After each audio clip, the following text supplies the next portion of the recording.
Anxo Guerreiro, un ejemplo de militancia y de compromiso, una persona asociada al Partido Comunista en el que militó en los primeros años de la transición, una época en la que también visitó la cárcel en aquellos años del tardo franquismo, del postfranquismo, al que hoy queremos recordar porque, como les decía, fallecía esta madrugada en el hospital de A Coruña. Vamos a conectar con Marina Cadegato para que nos dé unas de Anxo Guerreiro. Adelante, Marina. Fernanda, la entrada en la vida política de Anxo Guerreiro, Genuco, remonta al mayo del 68. Fue entonces, cuando estudiante, cuando entró en la clandestinidad en el Partido Comunista. A principios de los 70 se integró en el comité del Partido Comunista Galego y empezaron las luchas antifranquistas y, como no, las detenciones. Ya con la democracia instaurada, Anxo Guerreiro fue nombrado secretario general del Partido Comunista Galego. Precisamente como representante de esta fuerza política, fue uno de los 16 redactores del Estatuto de Autonomía de Galicia. En 1981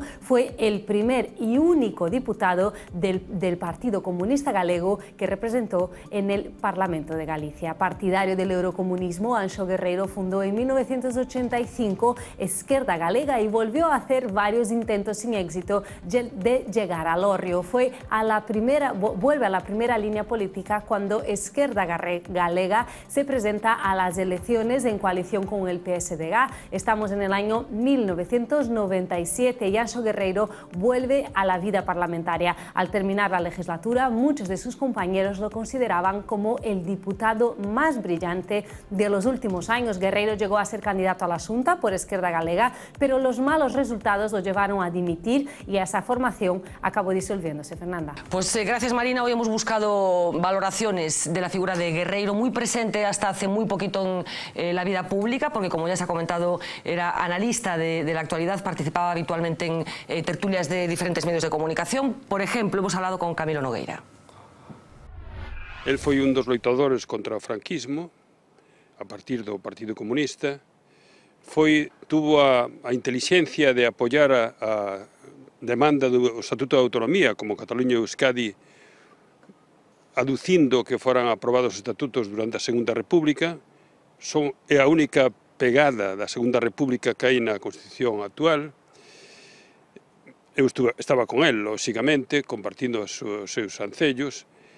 Depois estivemos xuntos no Parlamento Galego, é un deputado brillantísimo, intelixente, que sabe falar cos seus compañeiros que teñen posicións de esquerda ou nacionalistas e tamén coa xente de dereita para convencela, en todo caso, para debatir.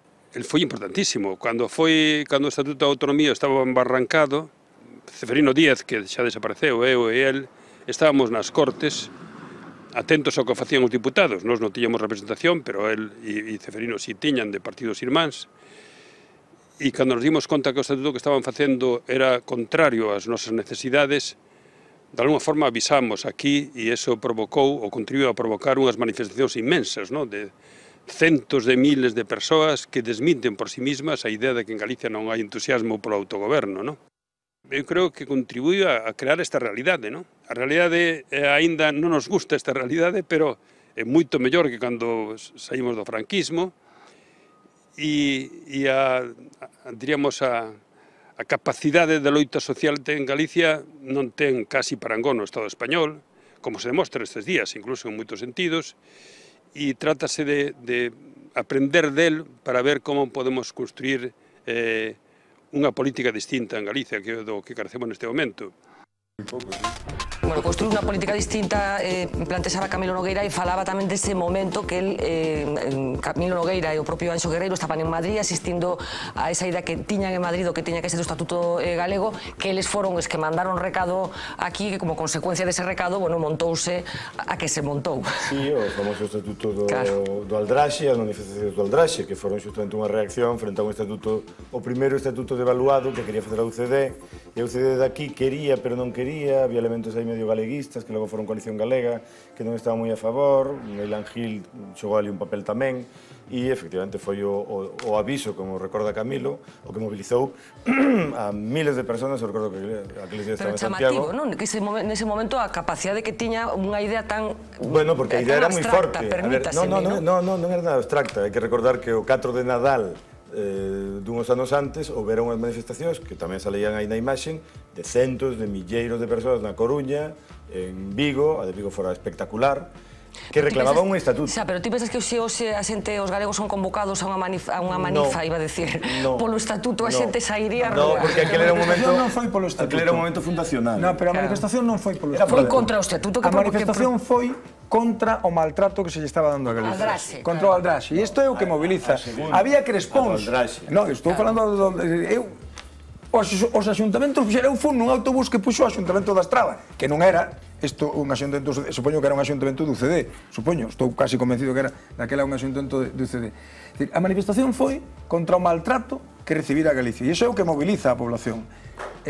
Como despois, en Andalucía, son capaces de algo que é moito máis complicado, que ganar un referéndum, é certo que non o ganaron completamente porque o perderon en Almería, pero ganar un referéndum pola maioría absoluta do censo electoral, é dicir, un referéndum no que ten que votar a favor da iniciativa autonómica o 51% do censo electoral, e ganan en 7 das 8 provincias. Nacionalista en Andalucía. Y aparece un sentimiento que es el mismo, es decir, es el sentimiento de que nos están maltratando, es el del agravio, que nosotros queremos ser lo mismo que los catalanes y que los vascos. Dunha cousa fundamental, bueno, e ser, eso se asociaba a democracia, é dicir, democracia e autonomía iban xuntas, e Andalucía iba con eso tamén. E bienestar. E en Andalucía ademais se movía o PSOE como gran instrumento para ganar as eleccións á dereita, e así o fixo. Por certo, un pequeno error que había no... nunca foi de Esquerda Galega. Esquerda Galega era a organización que dirixía Camilo Nogueira, e o que fundou foi Esquerda Unida de Galicia, que logo foron xuntas unhas eleccións no 90. Quería volver a Geluco. Geluco foi un enorme dirigente político. Por certo, Geluco era comunista, foi a cadea por unha dictadura franquista que meteu preso as persoas que loitaban pola liberdade de todos. Geluco é un político que podía presumir de estar na cárcel. Hai outros que deso agora van á cárcel por motivos de roubar. El, e eu entrei na cadea de Coruña cando le abriron fai 2 anos, estuvo ali algún tempo por defender a liberdade de todos contra esa dictadura. El foi un individuo, unha persoa, un dirigente fundamental na esquerda, cheo de valores. Eso que falaba Tito de esquerda galega. Geluco tivo sempre a idea de xuntar a esquerda, os valores da esquerda, do socialismo democrático, cos valores do nacionalismo, e a súa obsesión foi sempre do galeguismo. Foi construir unha esquerda nacional galega no que tuvo como socio privilexiado nun momento a Camilo Nogueira, que tamén quería construir un partido político centrado en Galicia, dende logo, pero que tivera esos sinais de identidade. Geluco tamén buscou sempre a unidade da esquerda, quero decir, a coalición electoral co Partido Socialista non foi un atallo de Geluco, non foi unha atrapallada. Non entendida en absoluto polo electorado. Bueno, pero aí porque o candidato era Abel Caballero, que se hubiera sido Geluco, nos hubiera... Lembremos que esa coalición foi a que pola parte do Partido Socialista encabezada Abel Caballero, eleccións nas que aconteceu o famoso sorpaso. Con gran éxito de crítica e público. O famoso sorpaso no que Geluco tuvo un papel fundamental no Estatuto de Autonomía de Galicia, e é o artífice da construcción dunha forza política fundamental como foi o Partido Comunista de Galicia. Eso en termos políticos. E eu personalmente creo que foi unha persona excepcional, que é froito dunha época concreta que é moi difícil repetir porque se teñen que dar esas condicións que en moitos casos son negativas. Como esa persona extraordinaria, digamos, estaba, eu creo que estuve moitos anos con el estaba poseído pola idea. A Geluco non lle interesaba máis que a idea dunha sociedade máis xusta, máis igualitaria, donde a xente vivira mellor, e que eso se construía a través dunha forza política democrática de esquerdas e galega. E sobre esos dos piares, el montou a súa vida. El non tuvo nunca ningún interés non xa material, sino en mandar. El tuvo interés, se puso ao servicio desa idea. E eu lle teño visto múltiples exemplos de abandono dos intereses materiais para dedicarse de xeito extraordinario a eso. Poseído pola idea, me gusta esa expresión. Roberto, te escucho enseguida, pero vamos a ir despachando más valoraciones. Por ejemplo, la que hacía Xosé Luis Barreiro, que hablaba de la casi doble concepción de la palabra anxo, que era su nombre.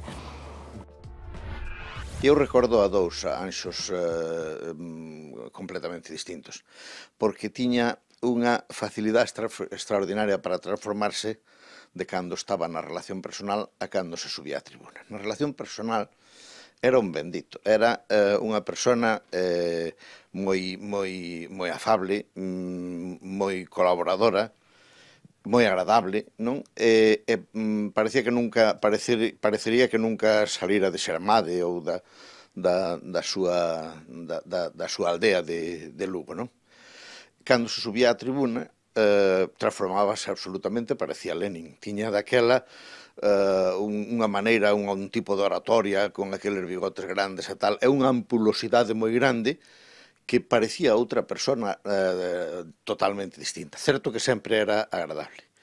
Eu recordo moitas veces, unha vez, non direi de que era porque non recordo, pero tuveramos unha confrontación na tribuna bastante grande, con sucesivas réplicas e contrarréplicas, e cando baixou da tribuna, no Parlamento de Fonseca, pasábase polo medio, e acercouse ao meu escano e dixo, perdón, e continuou. Unha persona enormemente fácil para o consenso, en canto acababa, por decirlo de alguma maneira, aquel teatro que tiñamos que facer, a conversa despois era totalmente distinta, e era unha persona moi dada a entender o que estaba por riba dos partidos e o que eran necesidades. Bueno, así recordaba esta tarde Xosé Luis Barreiro a Geluco Guerreiro. Completamos, habrá más voces también, pero quería poner también ahora al expresidente da Xunta, Emilio Pérez Touriño. Eu coñecín a Geluco nos anos 60, cando a ditadura, na loita baixo o franquismo. Foi meu secretario xeral no Partido Comunista no ano 79. Sobre todo de Geluco, a miña lembranza é dun home que é un loitador inquebrantable, non? Dende o primeiro minuto de mozo ata o último momento da súa vida. Alguén que nunca lle deu as costas, lle virou a vida, a querer transformar o mundo, a querer cambiálo, a querer melloralo. Un optimista comprometido, non? Geluco sempre foi eso. Geluco estivo sempre onde quería estar. Sempre traballou pola unidade da esquerda, non? Ele intentou dialogar, facer que a polna do Partido Comunista de Galicia fora capaz de xuntarse co que daquela era o Partido Obreiro Galego, co que era a Esquerda Galega. Eu creo que o seu papel foi moi importante. Probablemente, el que representou o Partido Comunista de Galicia, e que fixo tanto por este país, polo estatuto, despois non pudo recoller os frutos en forma de voto ciudadano, non? Por as circunstancias de como foi a transición e de como foi todo. Pero nunca lle notei unha palabra de amargura, nin de desolación, nin de frustración por eso, todo o contrario. Fará ahora 2 anos, algo así, chamou por teléfono, dicía, Emilio, alguna xente que xa estamos fora da política, que ninguén vai a pensar que queremos nada, debemos de vernos, montar un grupo de reflexión, de pensamento, ideas, a crisis, o país está mal. Dicía, pero Geluco, deixa. El sempre estaba aí, con ganas de combatir e de... sobre todo coa ilusión de que sempre era posible mellorar algo, non? É moi difícil atopar un político da raza, un político con mayúsculas, non? E que entregou toda a súa vida con pasión a distintas etapas da vida política, na dictadura, na transición, na elaboración do Estatuto de Autonomía. Foi un dos parlamentarios máis brillantes que eu recordo e recoñezo que foi como tal.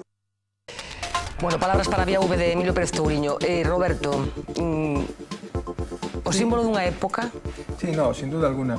Yo no haré más elogios de Geluco, yo lo quería mucho, le tenía mucha admiración, yo era un chiquillo cuando lo conocí, un chaval, y él era un poco más, no mucho mayor, pero en fin, tuvimos por él una gran admiración y luego cuando ya nos hicimos hombres fuimos amigos y lo quisimos mucho, ¿no? No, yo hay una cosa que quiero decir, en combinación, retomando algo que se me quedó en la cabeza de la intervención que antes hacía Carlos, ¿no?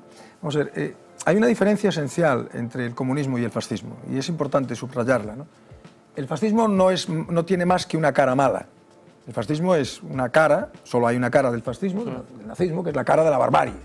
Los campos de concentración, el exterminio de los judíos, el encarcelamiento de los gitanos, de los comunistas, de los homosexuales, de la gente de izquierdas, etcétera, etcétera, ¿no? El comunismo tiene dos caras, por el contrario.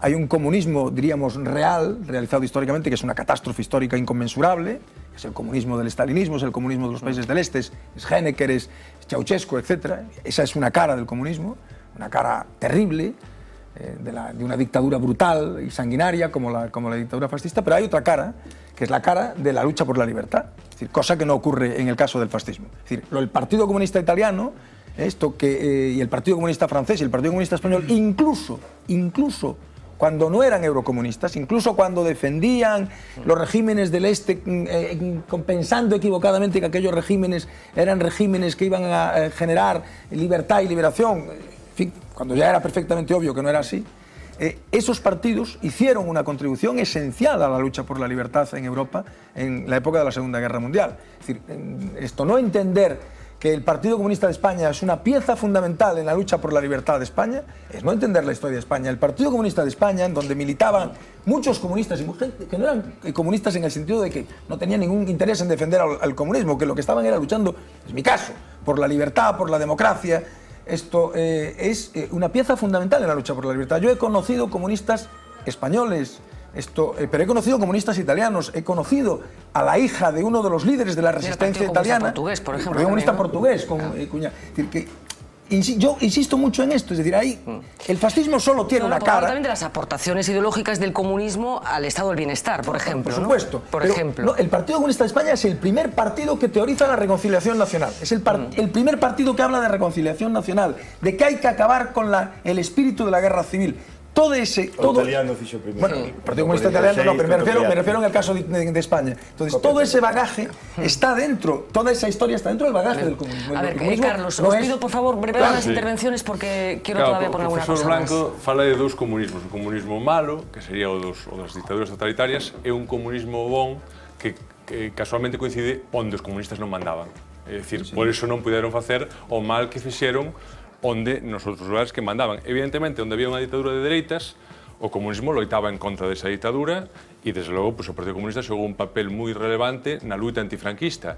Pero tamén é certo que unha hipotética victoria do comunismo teria acabado nun escenario tan malo como o franquismo, como demostra todas e cada unha das dictaduras comunistas que vivimos ata os nosos días, como pode ser Cuba, Corea do Norte, etc. É dicir, onde o comunismo ten capacidade política e poder para realizar o seu ideal político totalitario, eso acaba indefectiblemente no asasinato do discrepante polo comunismo, loitaba pola democracia e pola liberdade. Sí, no, pero un matiz moi importante, é dicir, e aquí deberíamos, se tivésemos aquí un polaco, ou se tivésemos aquí a Adina, en que Adina é bastante de esquerdas, pois podría darnos a perspectiva do outro lado.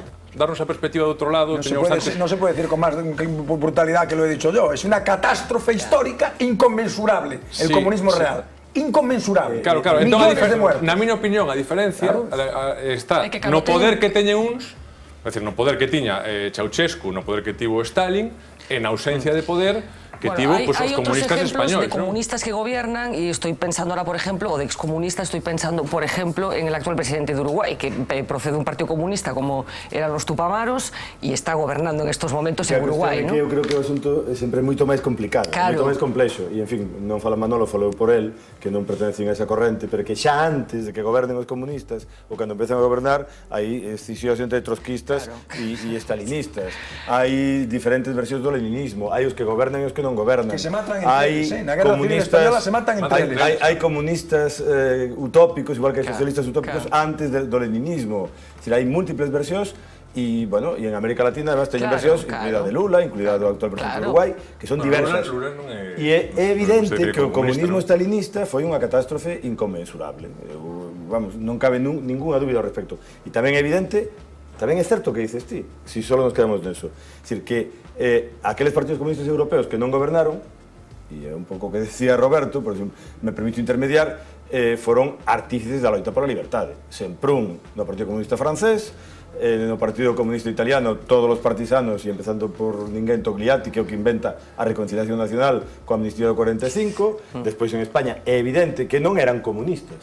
Outra cosa é que non eran comunistas. Pero claro, ao mesmo tempo que criticaban a Franco, defendían a URSS, ¿no? Es que está rarísimo. Alguén que está defendendo a URSS, para mí está deslegitimado para atacar a Franco. Para min tamén, Padín, pero non todos defendían a URSS, ni a defenderon sempre. Que pensas ti, por exemplo, nestes momentos do Partido Comunista Chino? Pois económicamente faino bastante ben. É liberal. Pero políticamente é un desastre, non? Económicamente non para os chinos que trabajan como esclavos. No, os chinos progresaron espectacularmente. Bueno, sí, pero trabajando como esclavos, claro. Sí, esclavos non, porque hai contratos libres. Tenía que haber introducido esta morcilla. E hai voluntariedade en ir. Escoitei outro día no programa que dicías que nos hosteleiros chineses eran esclavos. Non son esclavos por dúas cousas. Van voluntariamente, o sea, supón unha mellora na súa condición de vida. E segundo, fano libremente. Ninguén os obriga a estar no hosteleiro. É unha mellora relativa. Son as condicións moi malas de traballo, pero unha mellora relativa con respecto á situación previa na aldea chinesa onde comían un cunquiño de arroz en todo o día. Vamos a ir avanzando porque non tenía que haber introducido yo esta morcilla. Es una pena, insisto, porque el debate se ha puesto muy interesante. Las paradojas de la vida han querido que Anxo Guerreiro se muriera un 18 de julio. 18 de julio, fecha muy simbólica de las cosas malas en este país. Así que hoy hemos decidido salir a la calle para hacer un cierto ejercicio de memoria, no de la nuestra, que por desgracia, cuando nacimos todavía ese señor estaba ahí. O perenne. Efectivamente, el dinosaurio todavía estaba ahí, como diría Monterroso. Así que vamos a irnos a las calles de Vigo, en donde hemos buscado a jóvenes para ver si estos jóvenes saben quién es Franco. ¿Quién fue Francisco Franco, en realidad? La vuelta. Es Francisco Franco Bajamonte. Sí, a mí también me parece que es Franco. ¡Mierda!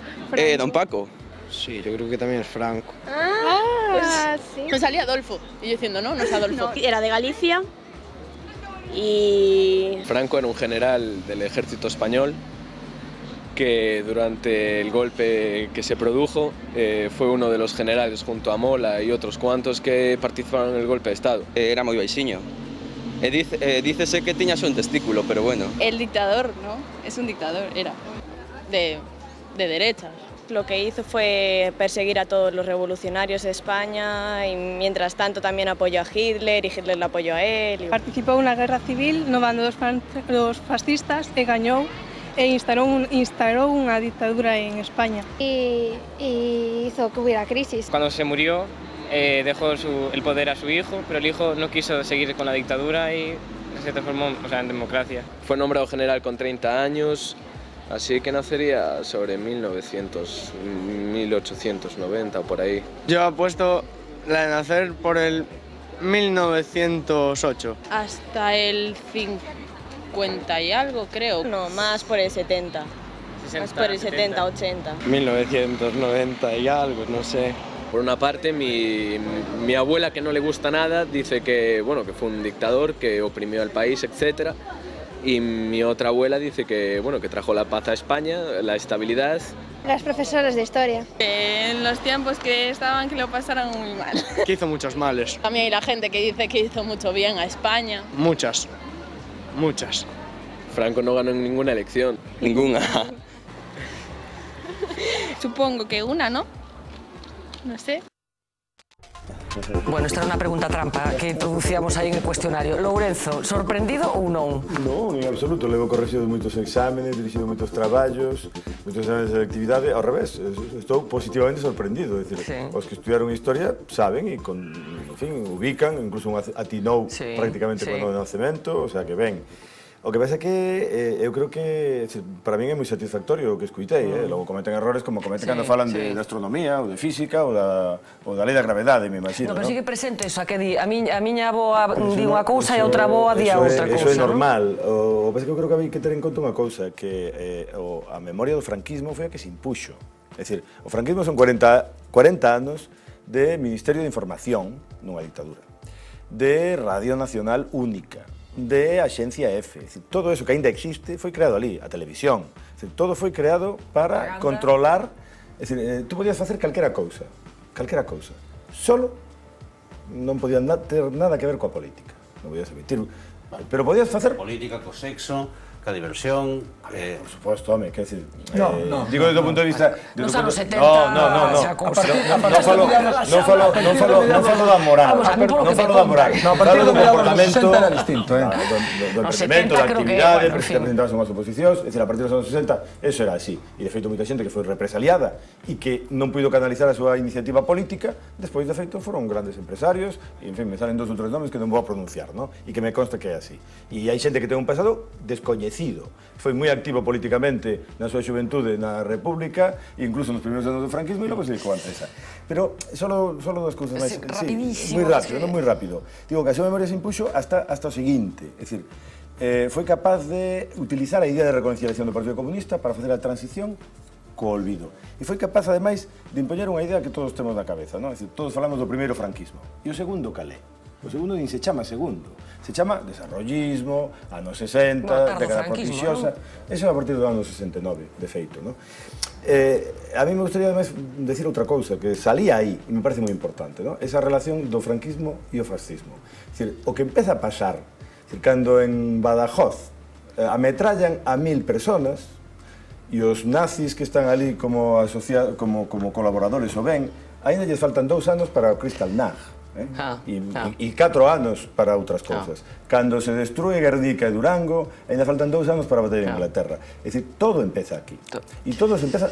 Cal é a diferencia? Cando comparamos con Alemania e con Italia, que aquí eles ganaron a guerra e ali a perderon. Claro, porque non había tempo para poñela, pero había unha peza que complementaba esta enquisa e que ten que ver cun xuizo que se celebrou estes días contra un artista, non vou entrar na valoración das súas actitudes artísticas, que fixo unha instalación cun busto de Franco na última feira de Arco e que recibiu unha denuncia por parte da Fundación Francisco Franco, que sigue vixente, que sigue facendo cousas e que está presidida polo sogro do ministro de Xustiza. Quer dicir, que esta é a presenza que nestes momentos ainda ten, a parte que considera que Francisco Franco foi un tipo estupendo. E que nos impide aos historiadores acceder á documentación, a non ser que seamos franquistas. Es que... No, vale, bueno, pues nos vamos corriendo a ver a Uxía para que nos cuente máis cosas deste jueves. Adelante, Uxía. Fernanda, pues algo que ha pasado este jueves también ha sido una barbacoa de chorizos contra el Partido Popular en más de 30 ciudades de toda España. La más multitudinaria ha tenido lugar en Madrid, donde se han reunido más de 2.000 personas. Una protesta que ha empezado en Génova y que se ha ido desplazando hacia Cibeles, donde la policía ha cargado contra los manifestantes. Hay ya varias personas detenidas. Otra vez las redes sociales han sido las impulsoras de una protesta ciudadana que ha pedido la dimisión del presidente del gobierno, también la de Cospedal, tras las últimas revelaciones de Luis Bárcenas. La Policía Nacional ha blindado literalmente la sede nacional del PP. Hasta 25 furgones custodiaban el cuartel general de los populares.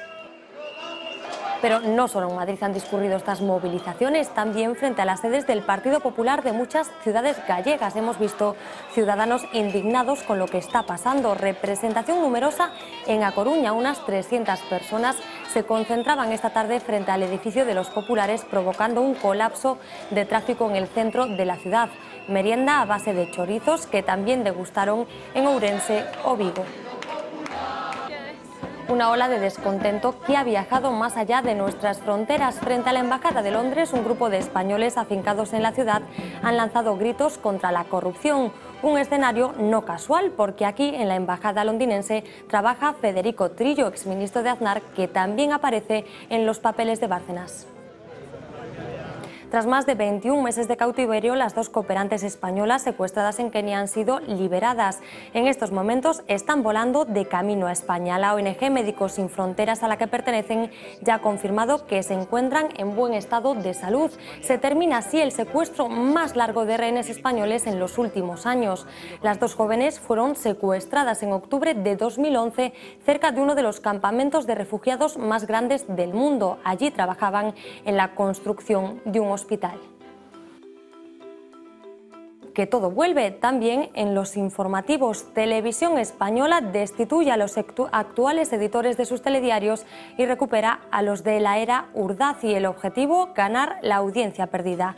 El responsable del ente público, Julio Somoano, repesca a profesionales que en aquella época desarrollaban tareas directivas, aunque la cara más visible de los cambios la veremos en los presentadores de los espacios. El giro más significativo es para Ana Blanco, que se traslada al telediario de la noche. El que no va a regresar es el propio Urdaci, al que seguro recordarán por perlas como esta. La Sala de lo Social de la Audiencia Nacional ha estimado favorablemente la demanda interpuesta por el sindicato CCOO contra Radio Televisión Española y Televisión Española Sociedad Anónima por vulneración de los derechos fundamentales de huelga y libertad sindical como consecuencia del tratamiento informativo ofrecido durante la pasada huelga del 20 de junio de 2002. Por muchas campañas publicitarias que se hayan hecho este año, seguro que ninguna nos ha salido tan barata como esta.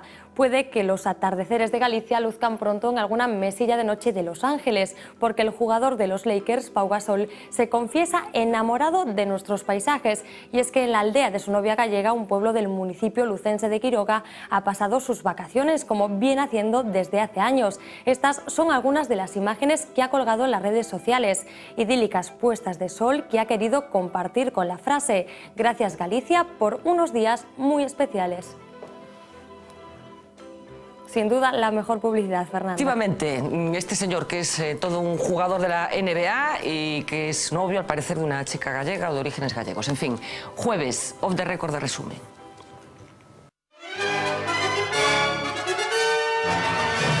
Off the Record.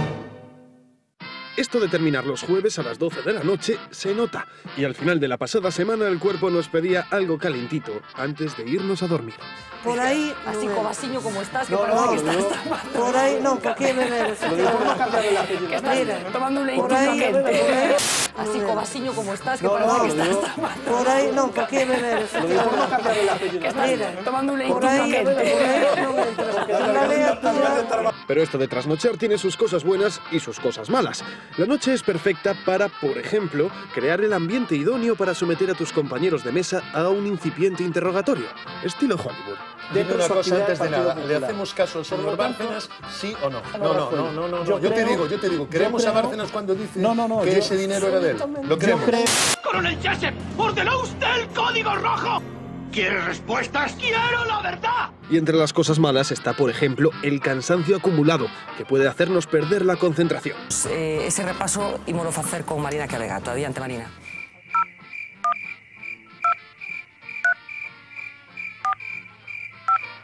Esta ha sido la semana en la que hemos constatado que nuestros tertulianos no han mejorado demasiado en su capacidad de síntesis. Titular que quepa en un periódico, por favor.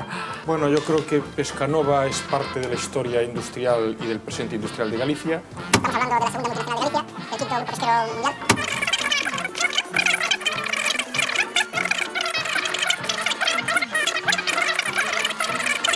Que están en la multinacional y sobre todo en territorio gallego. Si consigues meter ese titular en la página de un periódico, te felicito. Nosotros hemos intentado encajar ese titular. Primera página de mañana, perdón, titular de apertura. Y muy lucido, no es que nos haya quedado. Pero como siempre, háganle caso a Roberto Blanco Valdés y... que nadie se crea esto.